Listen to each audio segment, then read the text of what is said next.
Hello, everyone. It's me, Ari Dusset, or you can just call me Rashid.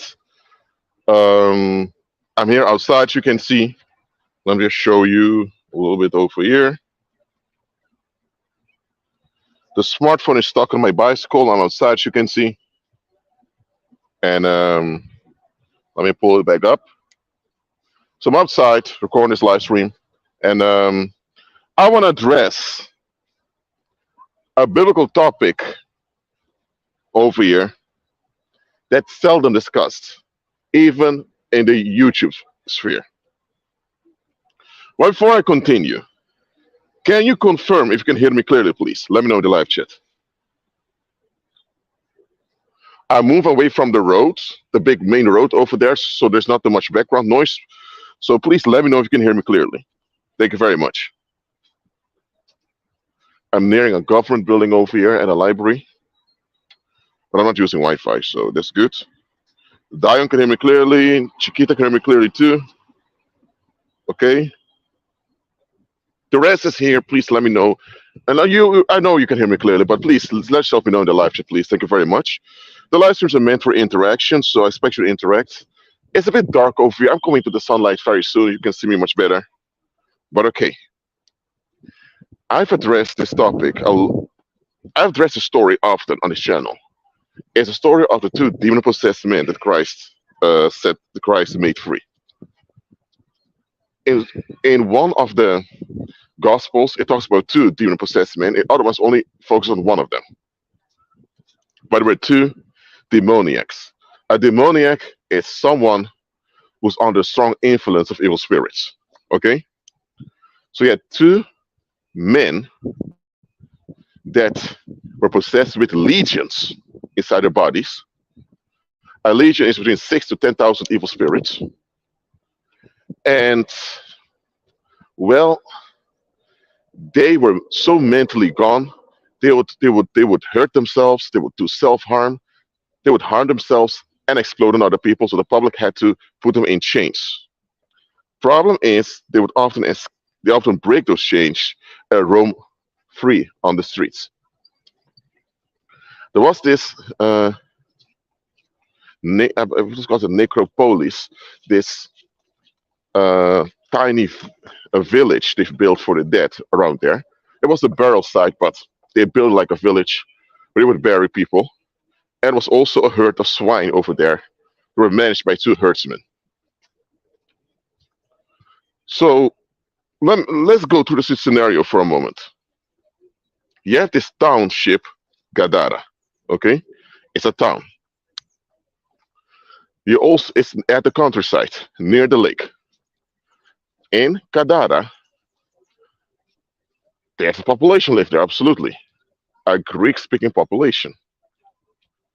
And as a Greek-speaking population, they had Greek customs. Okay, like eating pork. Hebrews did not eat pork. Okay, so Gadara was outside of the dwelling place of the Hebrews over there. It was outside of Judea. So, to long story short, Jesus went to a pagan territory. He went to a Greek territory where people had Greek customs like eating pork, worshipping Greek gods also. Now, one thing about the ancient Greeks was that they they had paranormal um, mechanisms for everything in their lives. Okay, so in this case, let's say you have someone who's mentally ill. Okay, they're so mentally ill they're harming themselves. They would put them in a circus for people's entertainment and keep them alive. Or they would go to some fortune teller or some witch doctor to get some cure for the individual, which is not really a cure to begin with, but you get what I mean. So the Greeks were not the type of people who would just let a problem linger around like that. They would not. And that means that whatever's going on over here is quite remarkable. So what was really going on over here? Okay, picture this. You have the Roman Empire, which again is the renewed Greek Empire. They relied on reputation to govern. And there was this city over there, Gadara. People had difficult time visiting the city or transporting goods. So trade suffered. So financially, the city was in danger. Why? Because people didn't dare to travel on the roads. Why? Because there were two demon-possessed men attacking everyone over there. So cargo didn't go in and out of the city. People barely visit the city. And so that means that the city was in a financial bad situation. All right?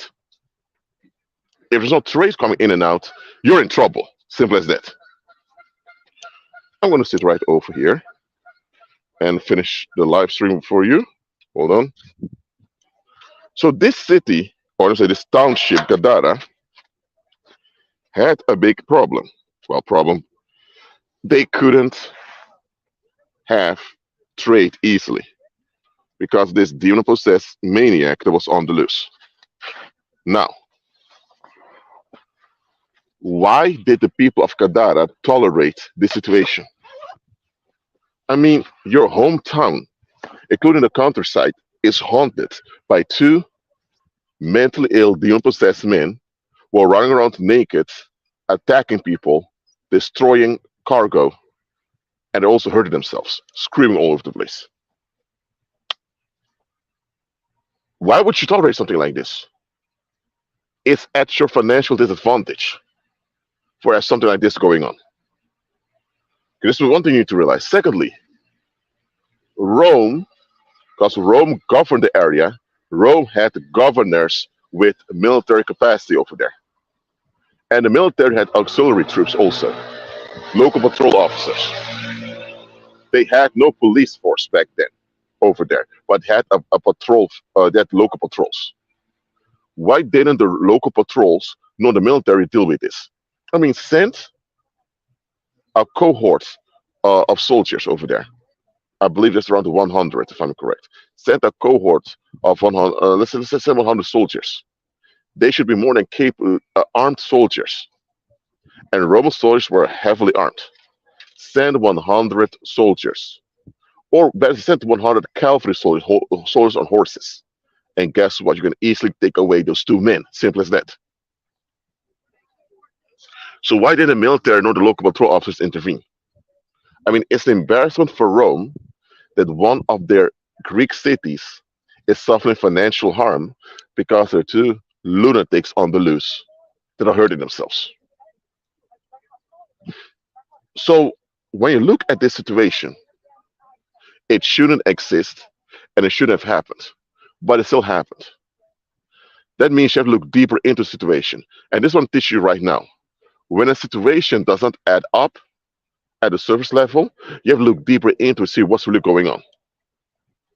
And that's what I'm about to tell you. One thing you need to know is that evil spirits love swine. Swine are designed by God to cleanse forests out there. That's why swine are built to eat the feces of other animals because they're the ones cleaning the forests. Okay? If an excess of feces or excess of cadavers out there, the swine come in and clean it up. That's why that's what the role that swine has. So the swine of all animals is a filthy animal because it carries all the leftovers and all the rottenness of other animals. Okay? So swine have a lot of parasites and bacteria in them also, and a lot of infections. They carry diseases. But swine are built like that by Heavenly Father to cleanse nature, to cleanse forests. All right? So there's nothing wrong with the swine by itself being that way because God designed it that way as a cleansing mechanism. When we have to defecate, or as I say, take a shit, we go to the toilet or we go in the bushes, whatever, and it's flushed away or whatever happens to it. Animals in nature, when they defecate, who's going to clean it up? Well, the swine does. Okay?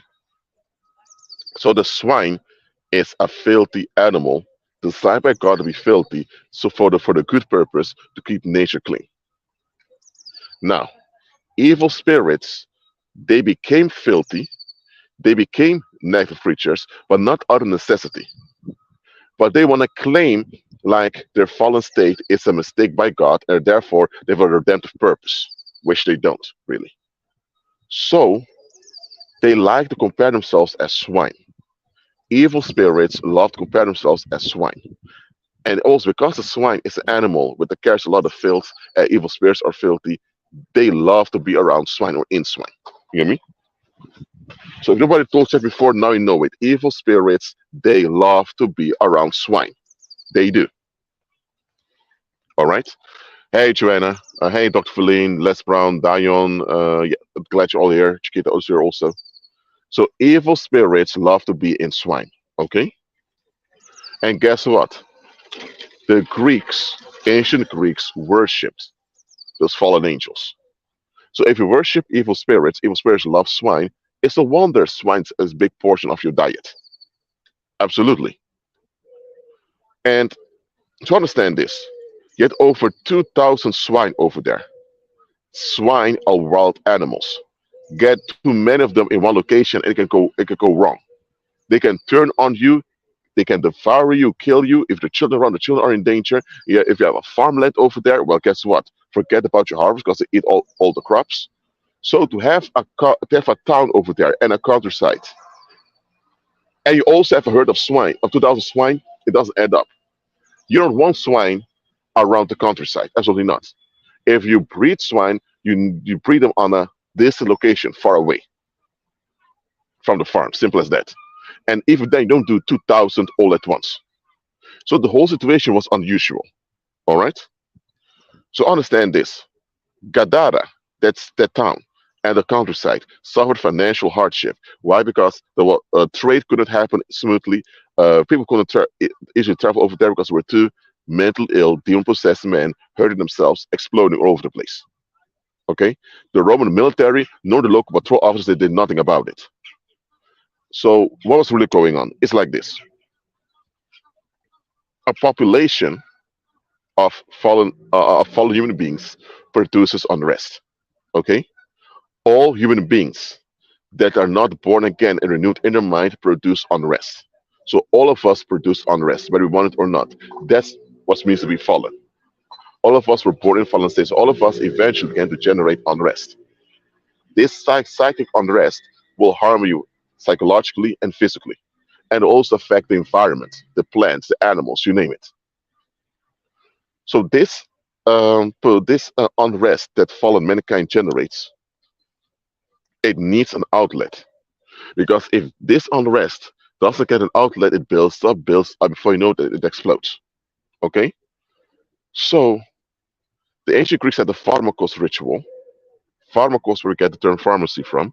The pharmacos ritual was simply you take an individual that can't defend himself or can't fight back, you put the blame of whatever conflict goes on in the community on that individual, and everyone meditates on the rest on the individual. Individual end up either getting sick, getting accidents, or whatever.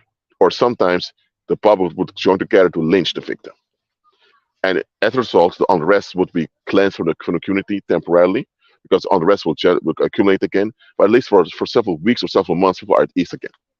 There was a pharmacos ritual the ancient Greeks held on to.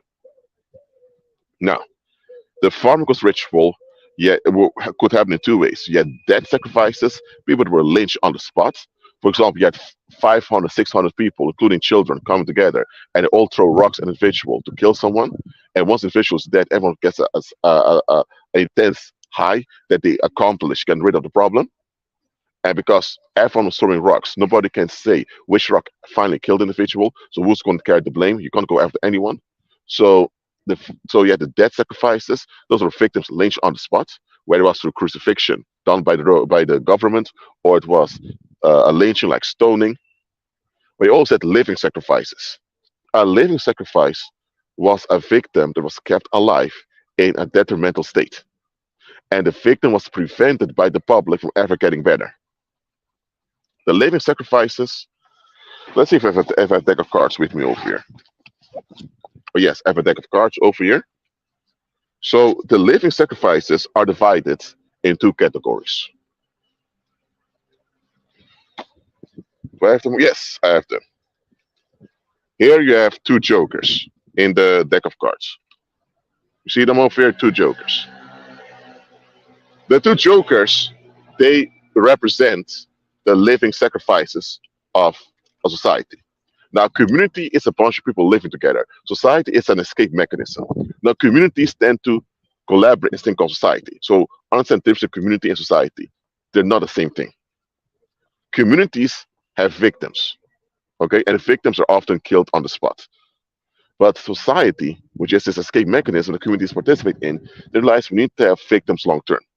So society tends to prefer the living sacrifice. Living sacrifice come in two forms: the the loser over here and the celebrity. Question to you: what is the difference between the loser and the celebrity? Let me know in the live chat. What is the difference between the loser and the celebrity? They're both living sacrifices. But what is the difference between the loser over here and the celebrity? Let me know in the live chat. I'm curious for your answers. Let me know your answers. What is the difference between the loser and the celebrity? They're both jokers, they're both living sacrifices, both victims. But what's the difference between the two? Let me know. Waiting for your answers.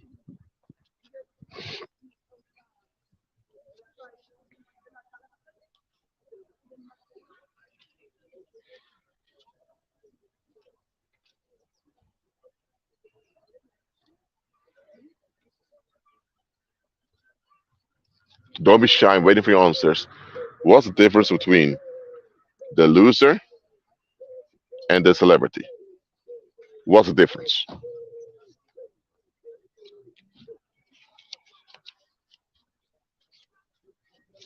Okay, let me see on my other phone if the live chat is moving. Okay, Dion said loser, immediate death, celebrity, slow death. Hmm, they're both living sacrifices, Dion. The immediate death are the death sacrifices. Those are often done in local communities. Again, society first, the long term one.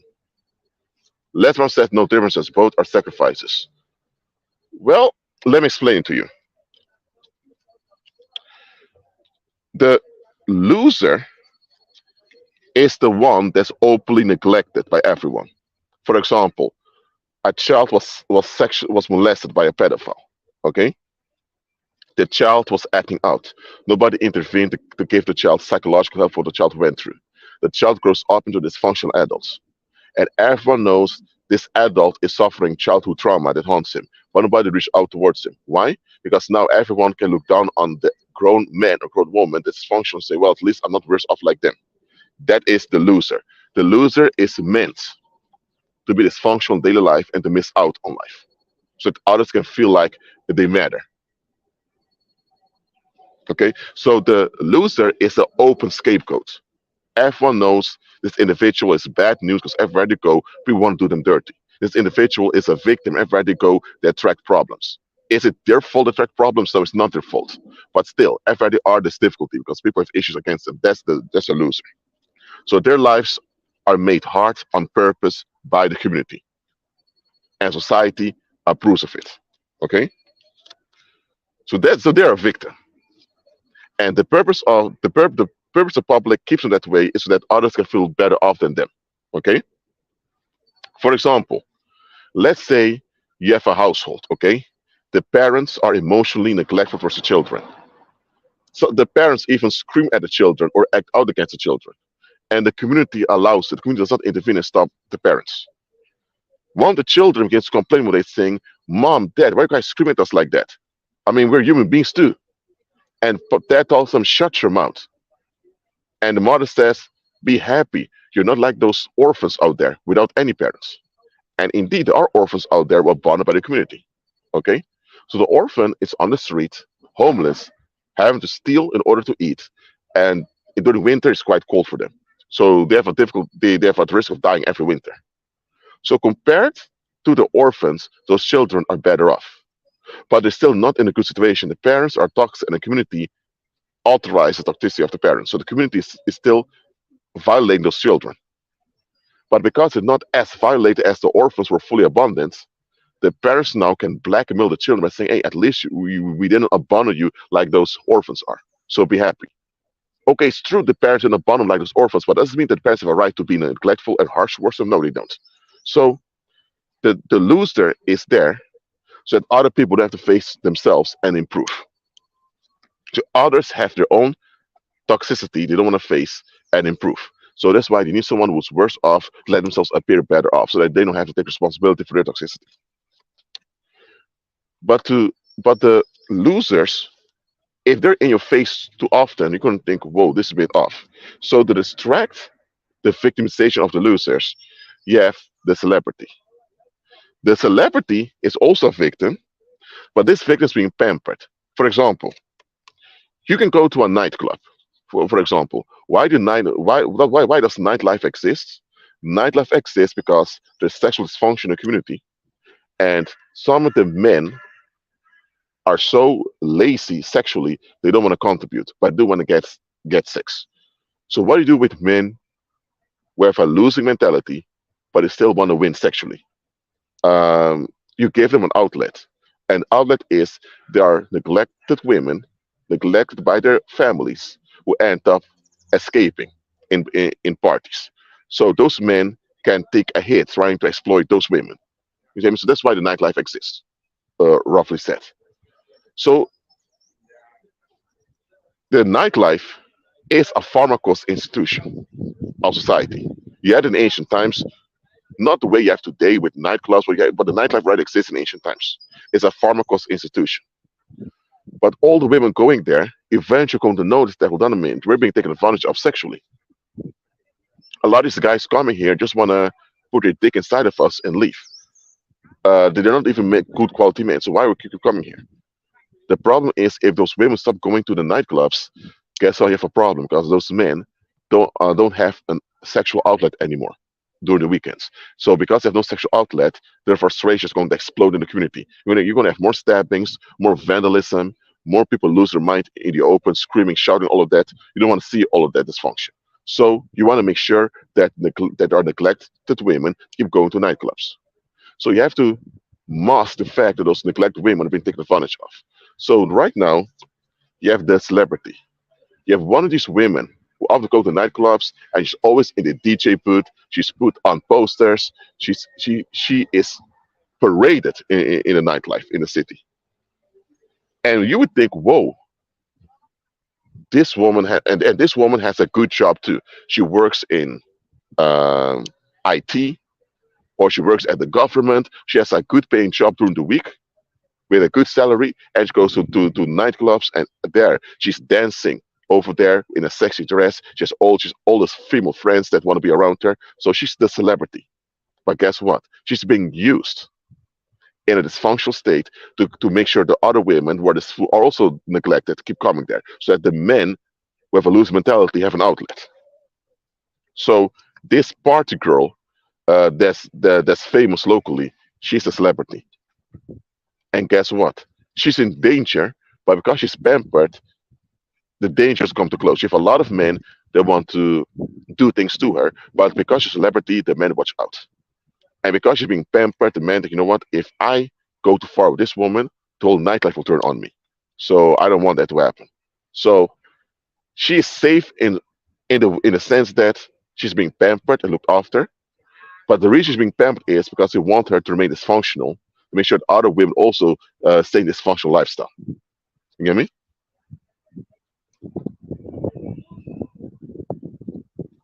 So you have the people in daily life being neglected. They end up in mental asylums. Some end up in prison. Some end up homeless in the streets. You have the losers who are openly neglected and blamed. And then you have the celebrity who is pampered in its functional state. And as long as he or she is in this dysfunctional state, will pamper this individual. So the celebrity often not even aware they are a victim until later life in the late 30s or 40s realize, oh my goodness, I wasted years of my life, decades of my life, and these people don't really care about me. Why are they dependent? Why were they so good towards me? You see what I mean? So those are the jokers. Okay. Now, in this case, of the history of the Gadara, there were two. losers over there. These were men that were mentally broken down, and the public did not want them to heal and recover. So, on purpose, they kept them in that situation. They sabotaged their healing. Yes, there are times people will sabotage your recovery because your recovery will not benefit them. Now, because there were two demoniacs over there running around naked, hurting themselves, sleeping in the cold, screaming and all of that, and they were kept alive. You hear me? Because how do they survive the winters? How do they survive cold nights? Where do they get food to eat? Have you thought about that? How where they get food to eat, water to drink? So they were kept alive by the community, but they were kept alive in a victimized state. And as a result, now the community could project all their unrest onto those two victims. And guess what? All the demons that would naturally roam around the community were now roaming around those people. And now a strongman demon could lay a claim on that community and hide within those two men. Because demons, as I told you before, they don't get along very well. Absolutely not. And the strongman demons, a strongman demon is a leader of a legion. A legion is a militia of evil spirits, a militia of fallen angels. So a strongman is the head of a militia. And the militia heads or the strongmen are there to make sure a claim on the community remains. Okay? So the strongmen now could hide within a human being. So you would have one human being with 7 or 8 thousand evil spirits in them, and the head of that legion or the head of that militia is also residing over there. So that human being becomes like a village of evil spirits. Why? Because all the unrest of the community is contained within that individual. Now the public is still generating unrest on a daily basis, but all the unrest is absorbed and packaged into that victim over there, that human victim. So that's the role those two men had. They were the living sacrifices to make sure all the unrest of all the other people were sucked into them. And just in case some of the unrest would bounce off of them, well, there were swine over there that demons could go into and all that. You see what I mean? So do you understand now why the public got upset when Jesus came and kicked those demons out and delivered those men from their mental condition? So those two men were delivered from their mental condition. They were in the right mind. When the public saw them in the right mind, they got terrified. Do you understand now why the public was terrified when the two living sacrifices were now in the right mind and free from all the demons? Do you understand that now? Let me know in the live chat. Let me know.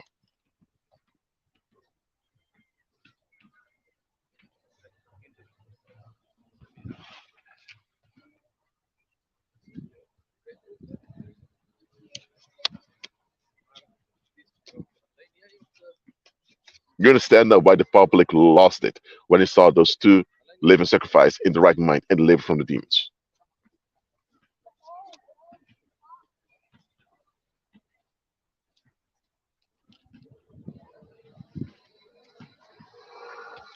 Okay? So now the husband that's neglecting the wife cannot say, hey, at least I'm not like that weird guy over there hurting myself, screaming at people. Parents who are abuse their children cannot say, well, at least you're not like the homeless kid over there, or like those two demon possessed men were born by everyone. What I'm saying is, because the living sacrifices were not living sacrifices anymore, but they were healed and delivered, what's going to happen to the unrest of the public? The unrest is going to haunt them. And the demons that were located in those two men will now roam freely in the community. So the community became haunted now. So now and by the way, the 2,000 swine that were there as a backup were now dead because the demons killed them off. That's how much unrest there was. There was killing unrest.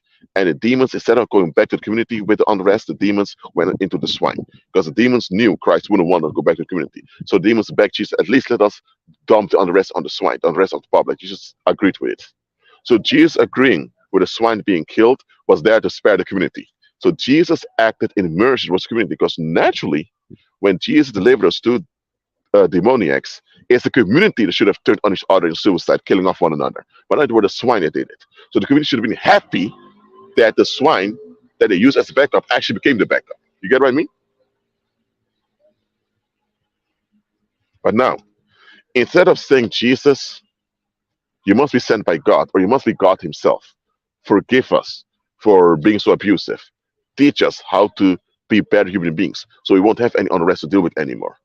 Instead of submitting, complying with justice and improvement, they want to hold on to the victimization. They didn't want to give up victimizing victims. So they turned on Jesus. They told Jesus, leave us alone. Please leave. Leave us alone. They were begging Jesus to go. They couldn't tell Jesus to get out of here. They couldn't force Jesus out because Jesus can use his power on them. So instead of admitting, Jesus, you're more powerful than us, you can even put us in our place as you did, please. Forgive us, help us be better people. No. They begged him to leave. And Jesus left. Why did Jesus leave? Why didn't Jesus deal with them? Because listen, if Jesus would have stayed and confronted them, they would new unrest would have developed and it would turn on one another and begin to massacre one another. It would have begun to purge on one another. And if that would have happened, who's going to be blamed for that by the public? Jesus would. Because they would say, Jesus, these people wanted you to leave. Why didn't you leave? Because you stayed and they got upset, not to start to kill one another. So Jesus would be blamed now for them massacring one another. So Jesus said, you're not going to do that and mess up my ministry. So Jesus left. So understand this. From the living sacrifices, both the loser and the celebrity are exactly the same. The difference is the loser is openly neglected and suffer open harm for everyone to see, and celebrities being pampered like they have the best life ever. Everyone wants to be like the celebrity, being pampered and avoiding difficulties in life. But they don't realize that the celebrity is a victim too. And celebrity can turn into a death sacrifice anytime celebrity doesn't comply anymore. Simple as that. Now, understand this. The politicians and the military don't do anything about the situation. Just like with Gadara, yeah, those two living sacrifices that were kept in that condition by the community, the same way today you have ghettos, you have neighborhoods kept on purpose in a dark state. You have a structural unemployment.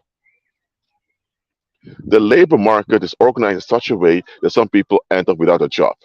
Why? Because those unemployed people become the living sacrifices with financial difficulties, so the rest feels motivated to go to work every day.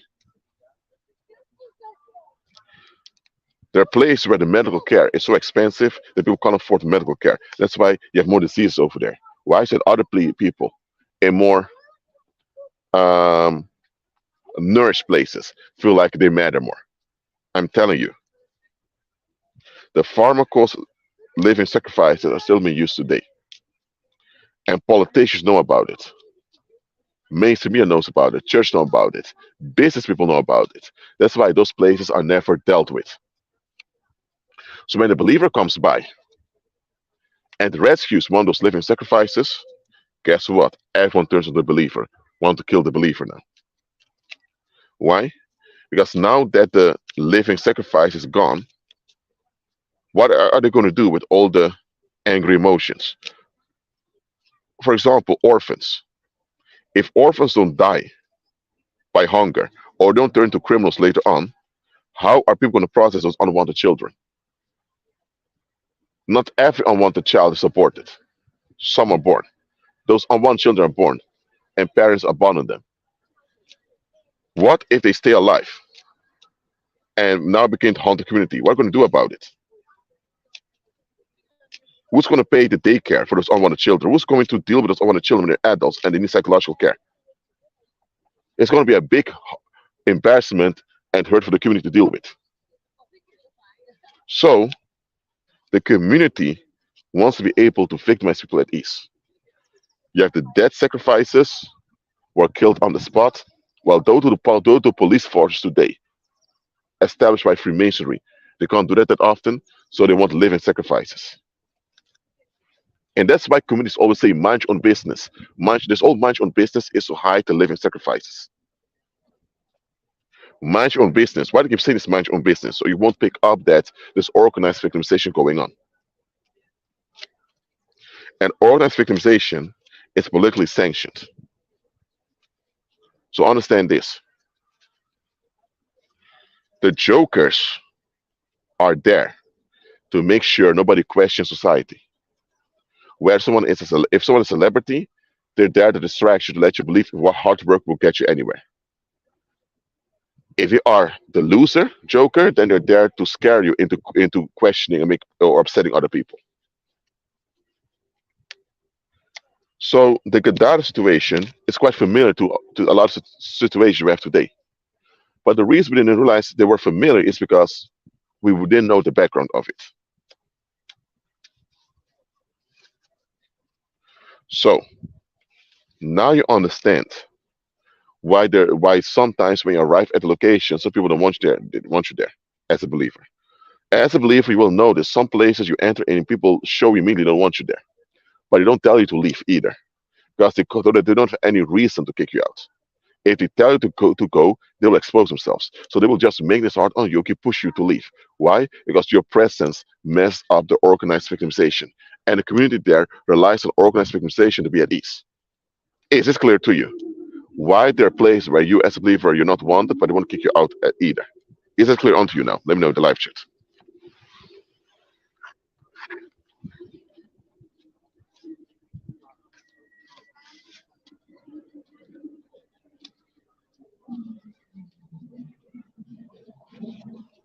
Let me save the deck of cards. God is good. So now, organized victimization is still going on. It's a political matter, okay? It's politics because the public doesn't want a solution. Because solution would mean that they, as a community, have to improve. That they have to face themselves, and they don't want that. So they make life hard on specific people, and they want to get away with it. That's why you have the politician who has to justify the organized victimization. Politics is all about justifying organized victimization. Oh, those people are poor because they're lazy, don't work hard. Now, some people are poor. Some people are lazy, but just because they're lazy doesn't mean the community should neglect them altogether. You can still give them basic welfare so they are alive. Um, Maybe there's a lot of unemployment, even because there's a lot of homelessness. Yeah, but if you just look for a job, you can find a job. I'm sorry, there are not enough jobs for everyone. Okay, why are there enough jobs for everyone? Yeah, there's not enough money, there's not enough trade. People come with excuses. The politician is the hitman that has to justify the organized victimization. It's all the politician is meant to do. The politician is there to justify the organized victimization. So it's the public victimizing, not the politician. The politician is the hitman that has to make sure the victimization doesn't get out of hand. That's why the politician makes laws and they have the police force to make sure the public doesn't go too far. It's the public victimizing.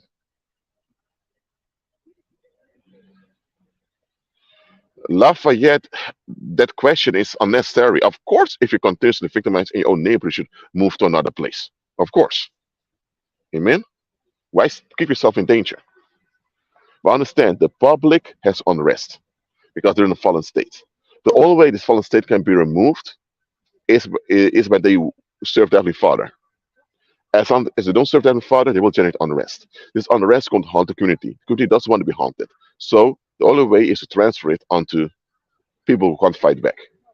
And this organized victimization is something they want to cover up, they want to justify. That's why you have the politician that comes with politics in order to give an excuse for it. All right? So that's why, as a believer, they always try to limit you with false teachings or with blackmail. Why? Because they don't want you to see what political issues are about. Every political issue out there is organized victimization that's covered up. Simple as that.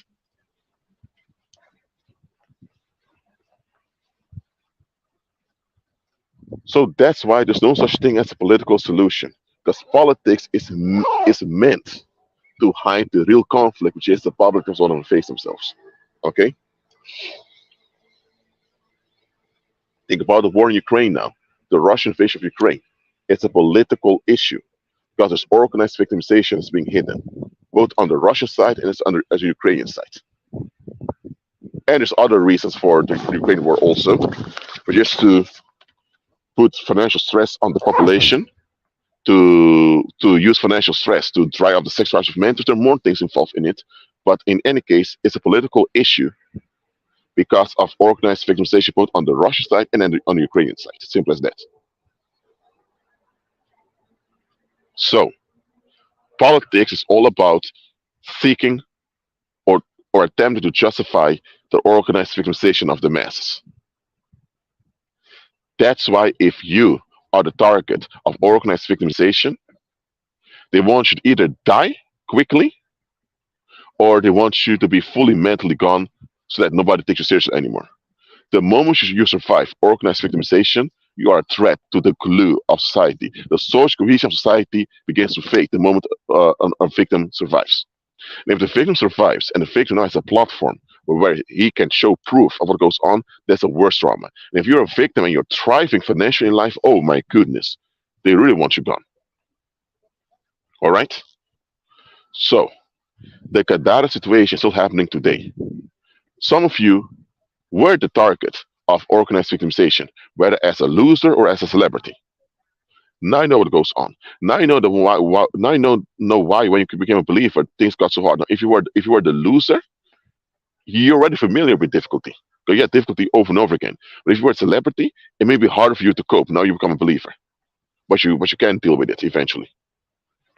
So learn the following: political conflicts are artificial conflicts to hide the victimization of the masses. Simple as that.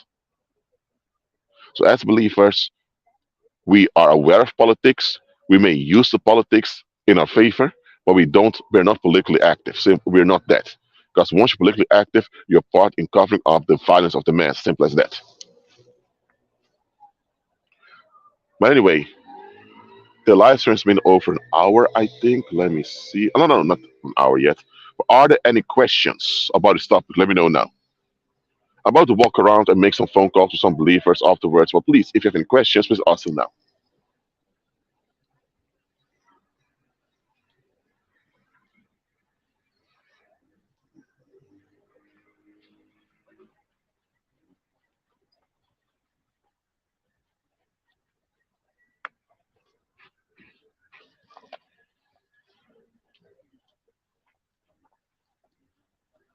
And remember, if you are the target of organized victimization, it's very unlikely that anyone's going to help reach out to you and help you out. Most people will see what goes on with you and think, "Oh, I don't want to be associated with you because I might be next." So a lot of people are going to join the victimization against you, or they try to justify it by putting the blame on you. Some even pretend to be your friends, pretend like they help you out, but they're actually keeping you in a victimized state. I'm telling you, if you're the target of organized victimization, the only option for you out is to become a believer and be fully delivered. Because there's no relief possible for you. Because as long as you live, this mark of victimhood will stay on you. Once a scapegoat, always a scapegoat. That's the norm of the world. Once we can scapegoat you, especially be a victim and available for dumping as long as you live. The only way out is by becoming a believer and be fully delivered. Simple as that.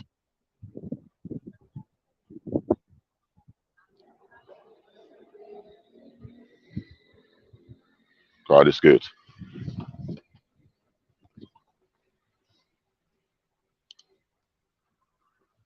Are there any questions about this topic? Let me know now.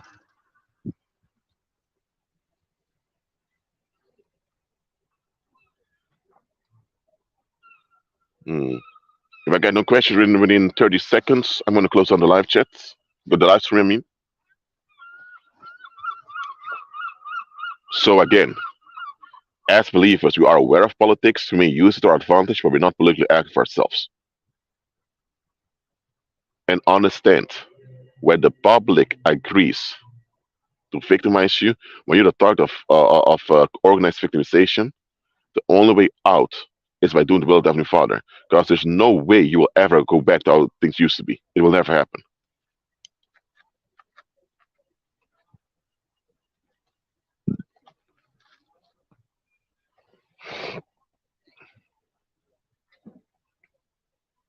So stop trying to negotiate with people. Stop trying to tell your side of the story. Nobody cares about your side of the story. The only thing the public cares about is that they are left alone, and they're not the ones dealing with unrest. So to have all the unrest dropped at you makes them happy, because I mean, at least they know how to deal with unrest. So the pilot doesn't care about your side of the story. They may let you think they care about your side of the story just so you will shut up, but they don't really care about your side of the story. The only they care about is that, okay, there's unrest, it affects you, not us. Good. It's the only thing they care about. As long as it haunts you and not them, they're okay with it.